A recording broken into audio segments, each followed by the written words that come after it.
So we're continuing to look at the importance of sleep. This type of consciousness where you're asleep and a third of your life is asleep, almost a third of your life. And one of the most important things that I hope you get out of this course in psychology is the value of your circadian rhythm. So we're going to look at this. Now, our circadian rhythm is our body temperature and other physiological markers follow a day to night type of pattern known as the circadian rhythm. Now, we try to force the circadian rhythm into a 24-hour pattern.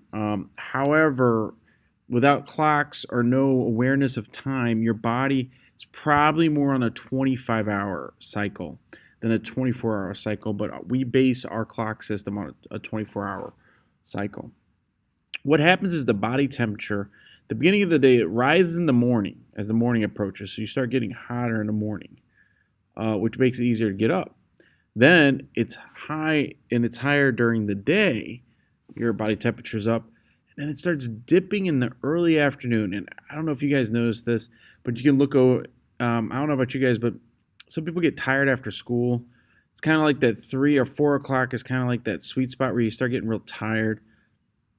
And that really is in sync with our circadian rhythm, that later in the afternoon, we get tired. Some people want to take naps and that stuff.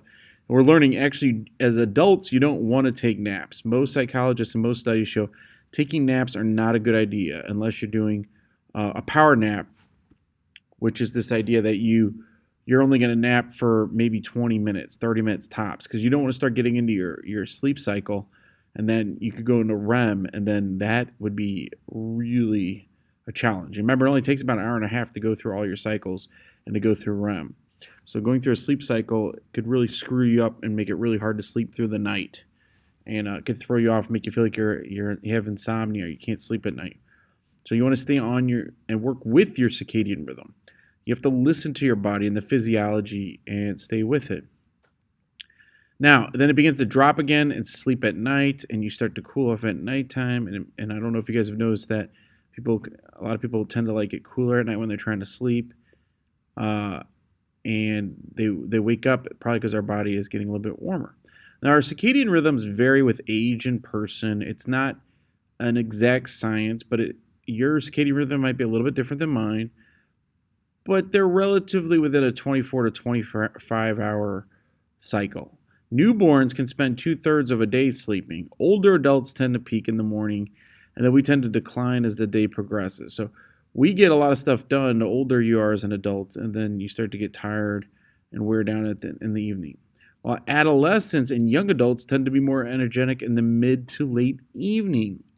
So, and we've had this discussion in class, but teachers and educators are very aware of the psychology that school does not necessarily make sense for high school students early in the morning. It's not a good move.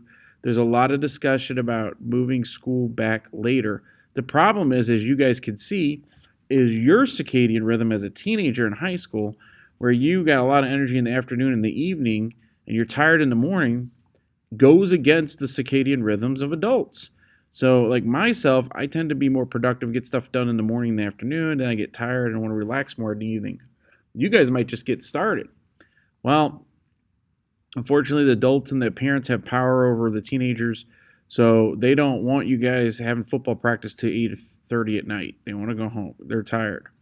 Even though you guys might have more energy if we started school later. And actually, 9 o'clock seems to be the magic time. 9 a.m., we should start school before 9 a.m., but we do. And you can see, just look at the data on car accidents. We talked about 1 out of 5 car accidents happens is probably a cause for sleep deprivation. Well, in Saturday, 2:30 in the morning, there's 509 accidents. There's actually less cars probably on the road than other hours. You think about 6, 7 o'clock in the afternoon, that should be the most car accidents. Rush hour, is 5 to 6, and most people are home by 6:30. So most of your car accidents should happen around then. They don't. They happen late on Saturdays and Sunday evenings when people are tired and they're staying out, and adults are trying to maybe push things and go against their circadian rhythm. And you can see here's a good kind of a data line graph of what's happening. So about 6 a.m., your body temperature is low, and then it goes up, starts warming up. You're coming out of your REM, and sleep cycle and your body is warming up and you're waking up, morning person's temperature rises more quickly and person gets up earlier. Evening person temperature still rises 1 to 3 hours later. So that red is probably more of the teenagers, where the green is more of like adults and older adults. And then you can see we start crashing around 6 p.m. Everybody gets really tired, and we start going to bed. And by midnight, we're done. We are done, and really, we need to go to bed before midnight. And it's a very complicated idea. This idea of getting sleeping and meeting your needs with circadian rhythm, because if you get too much sleep, there's research that shows that could cause problems. If you don't get enough sleep, you have sleep deprivation, and that is a huge problem. So it's trying to work with your body and the physiology and how your body actually works, as opposed to the way we want it to work. Yes, of course, I want to play video games all night. However, I'll be exhausted and I won't be able to focus or learn at school tomorrow, or practice in football practice. I'll get my butt whooped because I'm tired. Now, there's types of consciousness that we look at sleep. You've got your protoreceptors and your signals to the brain and your pineal gland, which is the region in your brain responsible for melatonin. We talked about melatonin is the hormone that gets us to sleep, to get tired. Now, where brainwaves are usually measured with EEGs, which provide a picture of the electrical activity of the brain. So we can see about how active your brain is, and we find out exactly that. How active is your brain, and when is it the most active? And you guys would think, and I would think probably, that your brain's the most active when you're awake. And actually, we find out when you're in your REM cycle, your brain can actually be much more active than when you're awake, which is interesting, because you would think that one of the theories is that the reason we sleep is it's a restorative practice. Well, if our body's trying to restore, our mind's trying to heal, why is it more active when we're asleep instead of peacefully, almost like in a meditated blank state at night? And these are really good questions to think about. Now, the brain sends beta waves when we are awake and focused. So that's why if we're going with if you are actually working with your circadian rhythm, you'll be awake and be able to focus during school if you've gotten enough sleep. And then as we relax, we drift off, we get alpha waves. We get tired late at night, those alpha waves start coming in. And then we drift off to sleep, those are your theta waves. And theta takes over and you are asleep. You've left the theater, we'll put it that way. So now in stage 2 of the pattern, known as your spindles appear. And these spindles are occasionally broken up by your K complexes. And these are a lot of terms. And we're going to try to take a second to think about these. Your K complexes are large, slow waves in the muscles relaxing during this stage. So you can see your body is going through these different stages. And as the stages, there's different waves in the brain, electrical impulses that are either going slower or faster depending on what stage you're in. And in 3 and 4, you have delta waves are most common, with a large portion of delta waves occur during stage 4 of sleep. So we're going through these waves, we're getting tired, we're starting to really go out, your spindles are appearing, they're occasionally broken up by the K complexes, are large slow waves, and then your delta comes in, then finally, the last stage of sleep is the REM, and this may be the most important, rapid eye movement. And when you see somebody that's in REM, nothing is moving except those eyes are going crazy. So if somebody's sleepwalking, we know they're not in REM, because you can't sleepwalk in REM. When you're in REM, it's like your body is completely limp. You almost look like a corpse, or you're dead, and your eyes are just going back and forth like crazy. Now, this is the time where you don't want to wake somebody up. You can wake somebody up while they're sleepwalking. It's not going to hurt them. That's an old wives' tale. However, if you're pushing somebody when they're in their REM, that could really scare them and cause a lot of stress and anxiety. So you don't want to do that. That's not good for them. They're in a very deep sleep. You don't want to just knock somebody out of REM. And you can see that we see problems with that when people go to war or they're in very traumatic, stressful situations. They don't get through their REM cycles. And here it's kind of hard to see, but you can see all these waves, or the beta and the alpha and the delta waves, are happening in your brain while you're sleeping, and they're calming you down or putting you under. Now, your REM, rapid eye movement sleep, is a stage of sleep characterized by rapid eye movement. We talked about that. There's also high levels of brain activity, a deep relaxation of the muscles, and dreaming.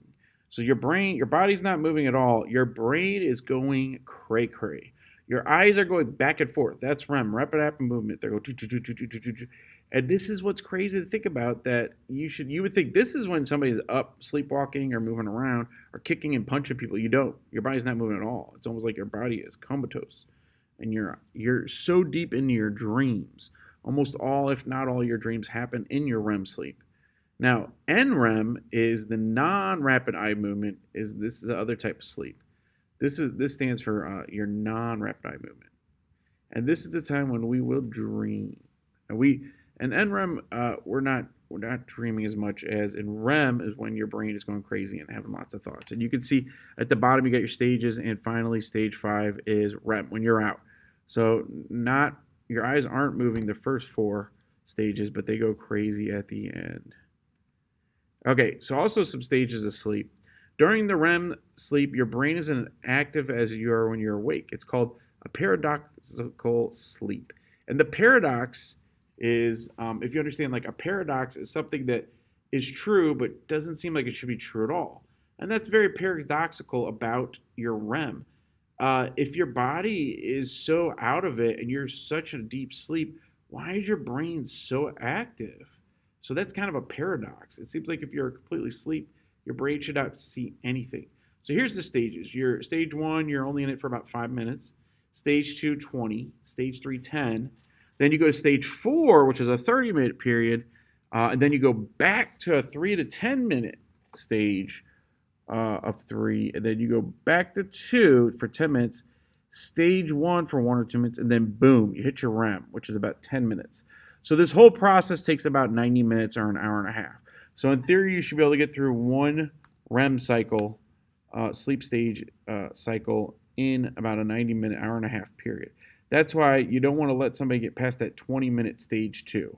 If they start getting to stage 3 and 4, it's harder to get them up. And when they do get up, they're going to be tired and they're going to be dragging. And actually taking the nap is worse than just staying up and letting them go straight to sleep and go through their REM cycles. Now, you may go through REM between 5 and 7 times a night. Some people dream quite a bit. We dream maybe over 7 times a night, which is that people don't know what our dreams are. That's why it's hard to remember. Now, some